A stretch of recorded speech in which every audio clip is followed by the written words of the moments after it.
میں اس وقت اسلام آباد کے ریڈ زون میں موجود ہوں اور ریڈ زون کو جو ہے وہ اس وقت تک جو ہے وہ سیل کیا ہوا ہے۔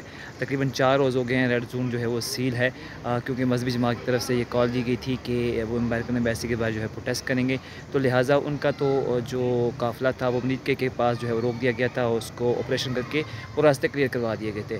اور اب یہ اطلاعات آ رہی ہیں کہ مذہبی جماعت کی طرف سے دھرنا بھی ختم کر دیا گیا ہے۔ ان کے ایک مفتی صاحب ہیں جو شاید بلوچستان کے امیر، انہوں نے کہا ہے کہ جہاں پر ہے وہ اپنا دھرنا ختم کرے۔ ہم 17 اکتوبر کو دادا دربار کے باہر جمع ہوں گے۔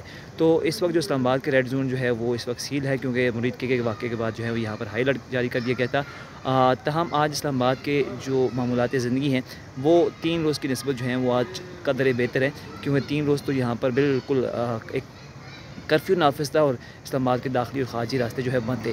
آج جو ہے وہ جزوی طور پر کچھ راستے کھولے گئے، کیونکہ منڈے تھا، ورکنگ ڈے تھا، تو لوگوں کی آمد و رفت کا سلسلہ جو تھا وہ شروع ہو گیا تھا۔ لوگ آفس سے آئے، جن لوگوں نے پڑھنا تھا وہ یونیورسٹیز، کالج اور اسکول آئے۔ اس کے علاوہ لوگ اپنی مختلف جو پرائیویٹ جابز ہیں وہ یہاں پر کرنے کے لیے آئے، تو مختلف جو راستے تھے وہ جزوی طور پر بحال کر دیے گئے تھے۔ لیکن اسلام آباد کا جو فیض آباد والا راستہ تھا اس کی انٹری جو ہے وہ داخلی اور خارجی جو اس کے راستے تھے وہ بند تھے۔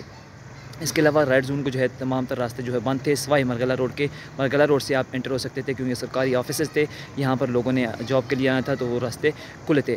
تاہم مریدکے کے واقعے کے بعد جو ہے اسلام آباد میں ہائی الرٹ کر دیا گیا تھا، اور جو ہے وہ اس کے بعد جو ہے اسلام آباد میں پولیس کی بھاری نفری، اسلام آباد پولیس کی ایف سی کی بھاری نفری یہاں پر تعینات تھی، جو ابھی تک تعینات ہے۔ اور ممکنہ طور پر جو ہے کیونکہ جو ہے وہ مذہبی جماعت کی طرف سے دھرنا ختم کرنے کا اعلان کیا گیا ہے، تو ممکنہ طور پر جو ہے کل راستے جو ہیں وہ بحال ہو جائیں گے، راستے کھول دیے جائیں گے۔ اور اس کے علاوہ جو ٹرانسپورٹ تھی اسلام آباد کی، وہ پبلک ٹرانسپورٹ وہ بھی معطل تھی، میٹرو بس سروس معطل تھی، الیکٹرک بس سروس معطل تھی۔ تو اسلام آباد کے جو شہری تھے 2-3 روز انہوں نے کرفیو کا سماں جو ہے وہ فیس کیا، لیکن اب جو ہے وہ حالات بہتر ہو رہے ہیں۔ یہ ریڈ زون کو جو ہے وہ رستہ ہے، میرٹ والا یہ رستہ ہے، یہ ابھی تک بند ہے۔ اس کے علاوہ جو 3 اور رستے ہیں، صرف مرغلہ روڈ والا راستہ کھلا ہے، باقی جو دیگر رستے ہیں وہ بند ہیں۔ اس وقت بھی جو ہے ریڈ زون کو جو ہے وہ سیل کیا ہوا ہے، اور لیکن معمولاتی زندگی آہستہ آہستہ جو ہے وہ روٹین پر آنا شروع ہو گئے ہیں۔